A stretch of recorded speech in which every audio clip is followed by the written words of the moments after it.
이들은 교회뿐만 아니라 가정 또한 이 국가의 내일의 소망이거든. 얘들이 분명한 꿈을 갖고 산다는 것은 이게 미래의 큰 자산이다. 그 청소년 교회나 또 우리 마푸꿈 학교, 마푸꿈은 내가 만든 거예요. 마푸꿈, 마을 푸른이 꿈 학교를 줄여서 마푸꿈이에요. 석규랑 마푸꿈 처음 들었죠? 쟤는 잘 안 와가지고 오늘 처음 들었어요. 마을 청소년을 우리말로 해서 푸른이. 제가 옛날부터 이렇게 마을에서 여러분 소년 그러면 어린이잖아요. 어린이. 예? 청년 그러면 뭡니까? 젊은이. 예? 장년 그러면 뭐예요? 어른. 노년 그러면 늙은이. 다 우리말이 있잖아. 근데 청소년만 없어. 청소년을 무슨 이라고 해? 없잖아. 이거는 어린이도 아니고 청년도 아니고 젊은이도 아니고. 응? 그래서 내가 만든 거예요. 푸른이. 푸를 청자 해가지고 푸른이다. 푸른이. 청소년 세대 푸른이. 그래서 이들에게 꿈을 심는 그런 것이다. 또 신앙생활도 좀 우리 청소년들이 주도적으로 자기 스스로 주체적으로 그렇게 이제 하기를 원한다. 예배도 자기들이 하고 좀 뭔가 이런 주도적인 그런 모습으로 되게 하는 것에 목적이 있다 하는 것입니다. 그래서 오늘은 이제 저와 여러분이 좀 이 신앙교육에 대해서 생각을 해봐요. 오히려 이 신앙교육이라는 교육 그러면 뭔가 그 교사가 아이들에게 가르치는다는 의미가 많잖아요. 그죠? 교육 그러면은 뭔가 이게 교사가 학생들에게 가르친다는 의미가 많아. 그래서 과연 신앙이 가르쳐가지고 되냐 이제 이게 문제가 되는 거예요. 과연 신앙을 가르쳐서 되는 거냐? 응? 그래서 오히려 신앙 교육보다는 신앙 양육이라는 말이 더 좋다. 양육. 양육이라는 것은 어머니가 아이를 길러낸다는 뜻이거든. 이건 어떤 교육보다는 어머니가 아이를 길러내는 그런 의미예요. 응? 그리고 오히려 신앙에는 교육보다는 양육이라는 말이 더 오히려 적합하다. 응? 그래서 우리가 어린이나 청소년들을 신앙으로 양육해내야 된다. 이것이 교사만의 책임이 아니라 우리 교회 전체의 책임이요, 우리 교회 전체의 사명이다. 이게. 응? 그래서 우리가 이 좋은 믿음의 사람으로 키워지는 것은 이게 교사가 일방적으로 가르쳐서 될 것이 아니라 그런 분위기, 그런 신앙적인 분위기 속에서 길러지는 것이다. 이렇게 우리가 말할 수 있다. 우리도 가만히 생각해 보세요. 내가 꼭 교회 다니면서 주일학교 때나 이럴 때 성경 공부해갖고 신앙이 커진 게 아니라 그런 분위기 속에서 자라면서 나도 모르게 믿음이 생기는 거야. 믿음이 형성이 돼서. 그죠? 네. 어릴 때부터 그런 분위기 속에서 살다 보니까 내가 그런 믿음이 생겨진 거야. 꼭 이렇게 학교에서처럼 강의를 해가지고 이렇게 주입식으로 가르쳐갖고 된 것이 아니다 이거예요. 그래서 이 신앙 공동체가 중요하다. 공동체. 그런 신앙으로 양육될 수 있는 공동체가 있어야 된다. 그게 첫째는 뭐냐? 가정이다. 가정. 가정이 그런 신앙 공동체가 돼야 된다. 가정 자체가 그런 신앙적인 분위기가 돼야 된다. 이게. 그게 예를 들어서 지영이나 우리 소연이 같은 경우는 교회는 열심히 다니는데 집에 가면 엄마 아빠가 안 믿는다 이거야. 그제? 믿어? 교회 안 다니시잖아. 응? 그러니까 집에 가면은 신앙적인 분위기가 아닐 것 같아요, 내가 생각해. 그냥 가족끼리 화목하긴 하겠지만은 어떤 이런 믿음의 분위기는 아닐 것 같아요. 그러니까 교회에서는 열심히 신앙적으로 했는데 가정에 가면은 신앙적인 분위기가 아니다. 그러면 이게 뭔가 좀 언밸런스다 이게. 응? 근데 이제 예를 들어서 우리 지원이 같은 경우는 교회도 그렇고 가정도 그렇고 다 믿는 분위기니까 응? 그런 것이 참 중요하더라 이 말이죠. 응? 그래서 이게 가정도 신앙적인 분위기, 또 교회도 신앙적인 분위기, 이런 분위기가 되면 딱 좋다 이게. 그러나 또 다 그럴 수는 없다 이게. 그래서 이 가정을 그 신앙적인 영적인 공동체로 만드는 것이 참 중요한 것이다. 거기서 대부분 다 보면 거기서 믿음이 형성이 되는 거예요. 나도 그런 거 같아. 나도 어릴 때도 생각해 보면 다 그런 것 같아. 꼭 뭐 이렇게 가르쳐서가 아니라 그런 분위기 속에서 자라다 보니까 이게 은혜도 알게 되고 하나님의 그런 지식도 알게 되고 배우게 된다. 그래서 이 가정의 영적인 분위기가 너무너무 중요하다. 그렇다고 해서 뭐 교회 다니는 부모라고 해가지고 또 다 영적인 분위기겠느냐? 그것도 또 우리가 한번 짚어봐야 될 문제지. 교회는 다니면서 가정이 영적이지 못하다 하는 것도 문제가 된다. 그러니까 신앙의 부모들이 가정에서도 영적인 분위기를 형성하는 것이 굉장히 중요하다. 근데 이제 제가 그런 한 가지 주의사항을 여러분들한테 말씀드려요.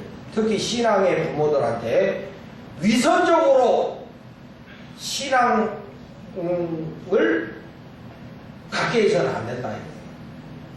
예를 들어서 부모님이 교회 가서는 천사야, 천사표예요, 부모가. 아주 교회 가면 부모님이 아주 뭐 열정적이야. 그런데 집에 오면은 전혀 달라져. 막 젓가락 던지고, 막 밥도 안 해주고, 막 신경질 내고, 좁혀고, 이러면은 이게 안 된다. 이러면 위선자가 된다, 위선자가. 응? 그럼 오히려 안 믿는 가정보다 더 부정적인 그런 것이 될 수 있다. 그러니까 우리 신앙의 부모들이 진실하게 해야 된다는 거죠. 진실하게. 위선적으로 하면 안 된다. 이게 막 둘이서 부부싸움하고 야 우리 가정예배 드리자 그러면서 네 줄을 가까이 갑자기 이래 부르면 이게 아이들이 이게 이 갈등이 생긴다. 이게 뭐가 이게 맞는 거냐 이렇게 된다. 뭐가 앞뒤가 안 맞는다 이게 이렇게 돼요. 그렇게 되면은 가정에서 신앙적인 그런 양육이 이루어질 수 없다 이게. 그러니까 먼저 신앙의 부모들이 정말 신앙적으로 진실하게 해야 한다. 위선적으로 해서는 안 된다. 뭐 어떤 사람은 신앙적인 분위기 만들어가니까 막 하루 내내 복음서가 틀어놓고 막 분위기를 막 그런 그 기도원 같은 분위기를 막 그런 말이 아니다 이게. 아무리 기도원 같은 분위기를 만들어봐 부모의 삶 자체가 진실하지 않으면 그거는 빵점이다. 꼭 기도원 같은 분위기 안 만들어도 부모 자체가 믿음의 진실함을 가지면은 좋은 믿음이 다 이렇게 자식들한테 흘러가게 돼 있다. 삶으로 흘러가게 돼 있어. 무엇보다도 먼저 여러분 가정에 진실한 신앙의 분위기를 형성해 가셔야 된다. 오늘 읽은 말씀에도 보면 이 디모데라고 하는 좋은 믿음의 사람이 어떻게 해서 나왔느냐? 어떻게 해서 나왔어요? 내 외조모 로이스, 외할머니 로이스와 내 어머니 유니게 속에 있더니 내 속에도 있는 줄을 확신하노라.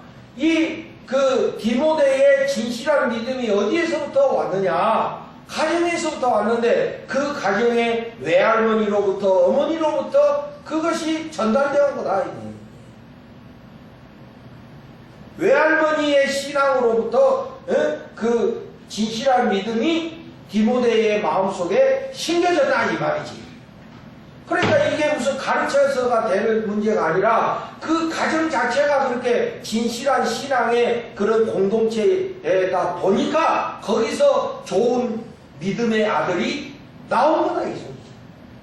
아멘. 이게 억지로 되는 것이 아니다 이게. 억지로 가르쳐서 막 강요해가지고 되는 게 아니다 이게. 응?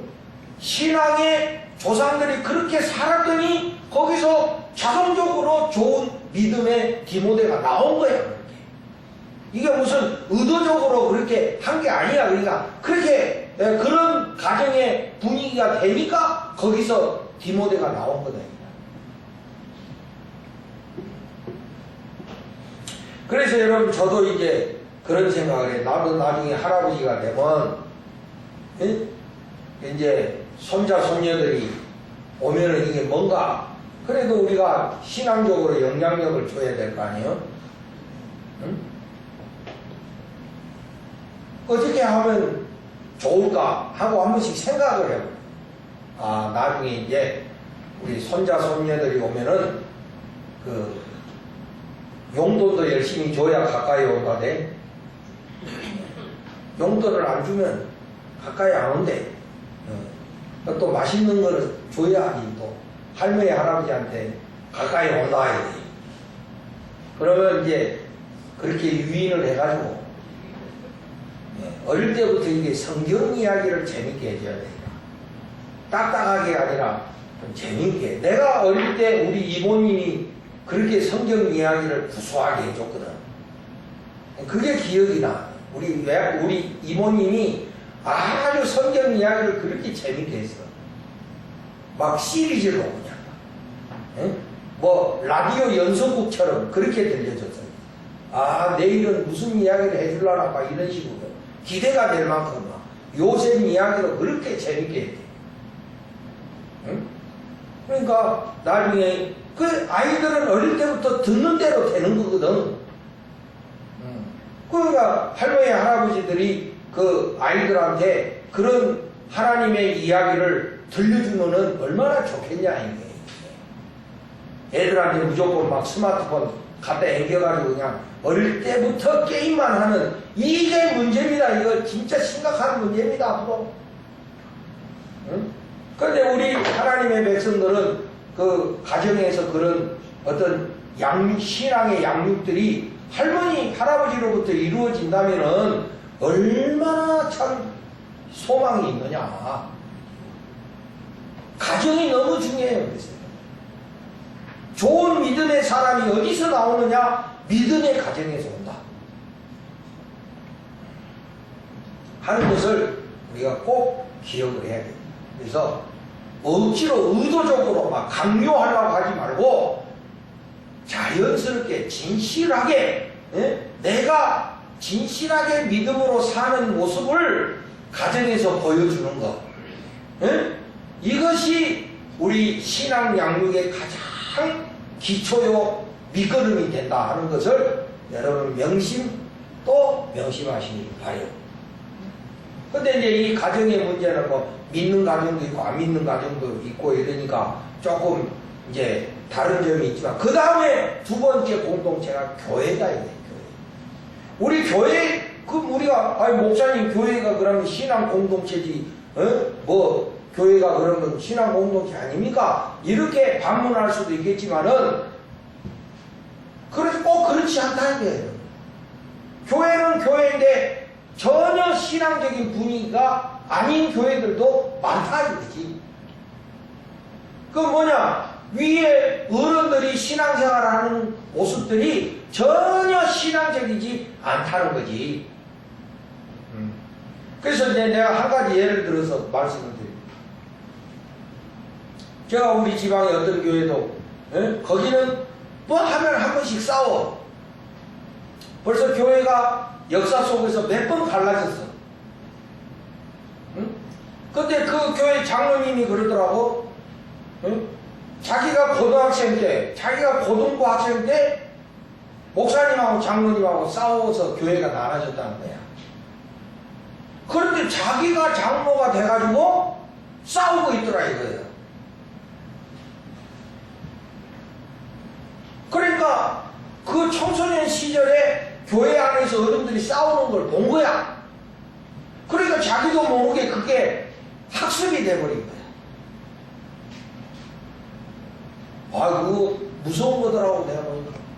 그러니까 교회들 보면은 싸운 교회가 또 싸워요. 싸운 교회가 또 싸우고 또 한참 괜찮다가 또 싸우고 이게 반복돼 가더라니까. 그게 교육이 되는 거야. 그런 식으로. 아 교회가 이렇게 문제가 있을 때는 싸우는 거구나. 이렇게 학습이 된다. 그러니까 무슨 문제 생기면 막 서로 그냥 막 펴고 갈라가지고 싸운다. 그러니까 그거는 많은 교회지만 전혀 신앙적인 공동체라고 말할 수가 없지. 그러니까 우리가 이 교회라는 이 공동체가 우리 어린이나 청소년들이 좋은 믿음의 사람으로 길러질 수 있는 그런 신앙의 공동체로 우리가 만들어 가야 된다 이 소리입니다. 이것이 안 된 이상에서 뭐 아무리 가르쳐도 이건 안 된다 이거예요. 무슨 수를 써도 안 된다 이거예요. 그러니까 우리가 먼저 우리 교회가 그런 신앙 양육에 좋은 그 공동체가 될 수 있도록 우리 어른들이 본이 되고 신앙적인 그런 삶의 모습을 보여주는 것이 중요하다. 그러면 우리 청소년들이 그걸 자연스럽게 보고 배운다. 응? 제가 이제 오늘 우리 애들이 헌신예배 준비하는데 옆에서 내가 봤거든. 내가 아무것도 안 가르쳐줬어. 뭐 이렇게 순서 이렇게 하고 저렇게 하고 근데 막 어디서 물어봐 지들이 막 목사님 이거는 어떻게 해야 돼? 그래서 물어보니까 가르쳐줬어. 응? 그러니까 또 지들이 뭐 대표 기도는 뭐 이렇게 하고 저렇게 하고 막 지들끼리 그래. 그러니까 그런 게 어디서 나왔냐? 얘들이 그동안 교회 다니면서 보고 봤다 이거야. 그런 예배 하는 걸 봐왔거든 지들도. 그러니까 자기도 모르게 대표 기도는 이렇게 하는 거고 뭐 찬송은 이렇게 하는 거고 이렇게 배웠다 이거야. 누가 가르쳐주지 않았지만은 그동안 어른들이 하는 앞에서 어른들이 하는 거를 봤다 이거야. 응? 기도는 이렇게 하는 거고 또 기도 나오면은 이거 이렇게 하는 거고 이렇게 하는 거구나 하고 자연스럽게 배운 거다. 그런 게 여러분 진정한 양육이 되는 거예요. 막 그걸 억지로 막 주입을 해가지고 되는 게 아니라 이 우리 먼저 믿는 어른들이 그런 모습을 보여주면 우리 자라는 세대들도 그대로 그렇게 신앙생활은 저렇게 하는 거구나. 신앙생활은 저 장로님들처럼 저렇게 하는 거구나. 교회 봉사는 저 집사님처럼 하는 거구나 하고 얘들이 배운다. 특별히 뭐 말할 필요가 없다. 근데 만약에 어른들이 좋지 않은 모습을 막 위선적이고 싸우고 이런 나태한 모습을 이렇게 갖는다고 한다면은 얘들이 좋은 믿음으로 양육될 수가 없지. 다 어느 정도 다니다가 말고 뿌리를 못 내리겠지. 그러니까 결국에 우리 신앙 양육이라는 거는 공동체가 중요하다. 공동체. 어떤 공동체 안에서 자라느냐가 중요한 거다. 응? 그러니까 우리가 얘들을 막 가르치려고만 애쓰지 말고 먼저 우리들이 좋은 신앙의 공동체를 만들어주는 것이 더 중요하다는 것을 오늘 우리가 함께 좀 알자 이겁니다. 이런 이야기가 이제 제가 그 논문에 쓴 거야. 여러분들이 그 제가 쓴 책에 보시면 거기에 다 내가 이 논조를 내가 써놨거든. 신앙 공동체의 형성, 가정, 교회가 그런 신앙 공동체를 만들어주면 우리 어린이나 청소년들이 그 안에서 믿음이 형성이 되고 믿음의 사람으로 양육되어지는 것이다. 그래서 이게 막 강요해가지고 신앙이 되는 게 아니라. 그러니까 여러분 봐봐요.